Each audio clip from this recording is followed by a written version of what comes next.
नमस्कार दोस्तों, मेरा नाम है मनीष राजपूत। स्वागत करता हूं आपका फिर से एक नई वीडियो में। दोस्तों आज की इस वीडियो में हम बात करने वाले हैं कि अगर आपने किसी एनबीएफसी रजिस्टर्ड कंपनी या एप्लीकेशन या फिर किसी सरकारी बैंक या प्राइवेट बैंक से लोन ले रखा है, यानी कि अनसिक्योर्ड यानी कि पर्सनल लोन आपने ले रखा है। अब दोस्तों आपसे वो लोन यहाँ पर रिपेमेंट नहीं हो पा रहा है किसी कारण की वजह से, यानी कि आपके पास पैसा नहीं हो पा रहा है अरेंजमेंट कहीं से, तो दोस्तों आप उसकी ईएमआई टाइम पर नहीं भर पा रहे हो। तो दोस्तों आपके मन में एक सवाल आता है कि क्या मैं इस लोन का सेटलमेंट कर लूं। तो दोस्तों अगर आपकी ज़्यादा ही मजबूरी है, यानी कि आपके पास पैसों का अरेंजमेंट नहीं हो पा रहा है, तो दोस्तों आप उसका सेटलमेंट करिए। लेकिन कब करना है, इस वीडियो को पूरा देखिए, क्योंकि इस वीडियो में मैं आपको बताऊंगा।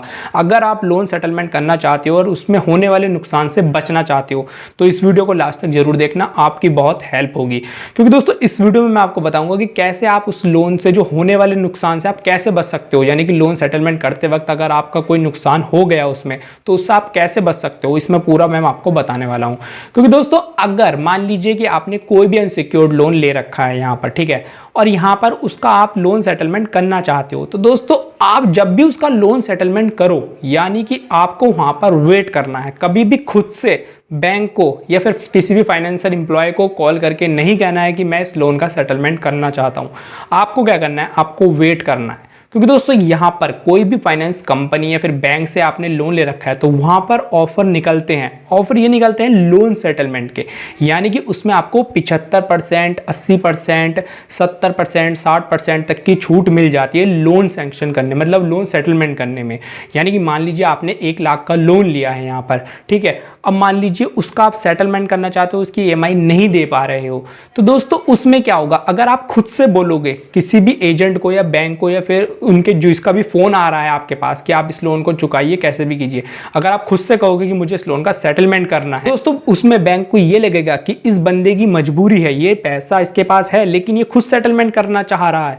तो दोस्तों आपको एक बात का बिल्कुल ध्यान रखना है, जब भी लोन सेटलमेंट करो खुद से फोन करके नहीं कहना है, ठीक है। आपको यहाँ पर, ठीक है, इंतजार करना है, वेट करना है। अगर आपके पास पैसे नहीं है, ईएमआई मत दो जब तक बैंक के पास से ऑफर ना निकले, ठीक है।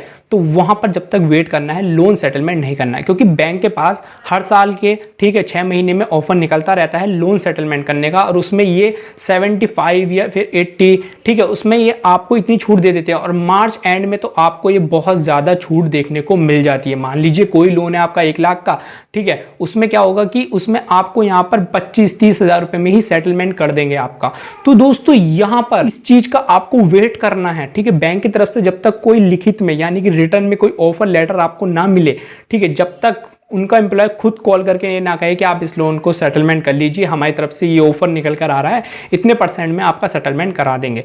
और जब भी वे बोले कि इतने % में करा देंगे, ठीक है, कभी भी ओरल बात पर ध्यान ना दे, ठीक है, लिखित में उनसे कहिए कि ठीक है ऑफर लेटर हमें दीजिए, जो एग्रीमेंट है उसका लोन सेटलमेंट का वो हमें दीजिए, कितने % के हिसाब से हमें यहाँ पर छूट मिल रही है। तो वो आपको लेना है मेल के द्वारा, व्हाट्सएप के द्वारा, ठीक है, उसमें अपनी ईएमआई नंबर, ठीक है, अपनी यहाँ पर अमाउंट, कितने अमाउंट की छूट मिल रही है, कितने % के हिसाब से आपको छूट मिल रही है, सब कुछ चेक करके तभी आपको रिपेमेंट करना है, मतलब उसका लोन करना है। और दोस्तों एक बात आपको ध्यान रखनी है, कभी भी लोन सेटलमेंट के लिए अगर आप उसकी यहाँ पर ईएमआई बनवा लेते हो, मान लीजिए 40,000 आपका निकल का है आपके ऊपर वैल्यू कि 40,000 में आपका सेटलमेंट हो रहा है, और उसको आपने तीन ईएमआई में यानी 3 भाग में तोड़वा दिया है कि 3 बार में मैं पेमेंट करूंगा। तो दोस्तों एक बात का ध्यान रखना, जब भी आपको इस तरीके से पेमेंट कराना है तो दोस्तों उसमें आपको टाइम पर पेमेंट करना है। अगर एक ईएमआई भी आपने ड्रॉप कर दी उसकी, यानी कि मतलब सेटलमेंट की, लोन सेटलमेंट की अगर 40,000 में सेटलमेंट हो रहा है, अगर 3 भागों में उसमें तोड़वा दिया है कि 3 बारी में मैं इसका पेमेंट करूंगा, एक बार भी ड्रॉप कर दिया पेमेंट देने से, तो दोस्तों सारा पैसा आपका बेकार जाएगा। वो इतने तरीके की पेनल्टी लगा देंगे उस पर, सब चार्जेस में आपका सारा पैसा कट जाएगा, यानी कि वो लोन सेटलमेंट आपका डिसएग्री हो जाएगा, मतलब पूरा एग्रीमेंट वो बेकार हो जाएगा। तो दोस्तों ये बात ध्यान रखना, एक ही बार लोन सेटलमेंट होगा। और दोस्तों इस चीज़ का बहुत ज़्यादा ध्यान रखना है, खुद से कभी भी आपको नहीं कहना है कि मुझे लोन सेटलमेंट करना है, ठीक है। तो दोस्तों अगर आपने ये चीज़ें ध्यान रख ली लोन सेटलमेंट करते वक्त, तो आपका नुकसान होने से बच सकता है। क्योंकि दोस्तों अगर आपने खुद से कह दिया तो उन्हें लगेगा कि इसकी मजबूरी है और इसके पास पैसा भी है, तो वो दोस्तों जहाँ वो 25% में होता आपका, वो यहाँ पर 70 से 80% में करेंगे, सिर्फ आपको 20% की छूट देंगे। लेकिन अगर बैंक की तरफ से ऑफर निकलेगा तो उसमें आपको 60 से 70, 75, 80 तक की भी छूट मिल सकती है, 80% तक की भी। तो दोस्तों इस चीज़ का आपको ध्यान रखना है। और दोस्तों एक बात और है, अगर कभी भी आप लोन सेटलमेंट करते हो तो दोस्तों इसमें आपका सिबिल पर इफेक्ट जरूर पड़ता है। देखिए दोस्तों, अब बहुत से ये कहेंगे कि हमें तो नहीं पड़ता है, हमने लोन सेटलमेंट किया, हमें लोन मिल भी गया है फ्यूचर में। ठीक है, मैं ये कहता हूं कि फ्यूचर में लोन नहीं मिलेगा, ऐसा नहीं है, मिल जाएगा। लेकिन दोस्तों जो इंटरेस्ट ऑफ रेट रहेगा ना, उसका आरओआई, रेट ऑफ इंटरेस्ट जो भी रहेगा उसका लोन का, दोस्तों वो बहुत हाई लगेगा। जैसे मान लीजिए 7% नॉर्मल है तो दोस्तों वो 10 से 12% लगेगा, क्योंकि सिबिल के हिसाब से ही आपका रेट ऑफ इंटरेस्ट तय किया जाता है लोन के लिए। तो दोस्तों इस चीज़ का आपको ध्यान रखना है कि सिबिल पर जरूर इफेक्ट पड़ता है। आपका सिबिल देखकर ही आपका इंटरेस्ट रेट चेक किया जाता है, आपकी लोन की अमाउंट तय की जाती है।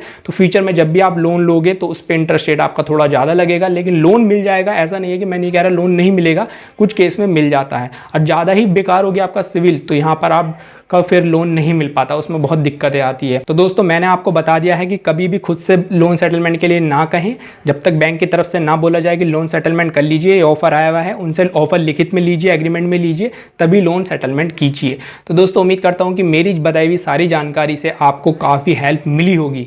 और वीडियो आपने यहाँ तक देख लिया तो और वीडियो को लाइक कर दो, चैनल पर पहली बार चैनल को सब्सक्राइब कर दो, बेल आइकन को प्रेस कर दो। मिलते हैं आपसे एक नेक्स्ट वीडियो में नई अपडेट के साथ, जब तक के लिए जय हिंद, वंदे मातरम।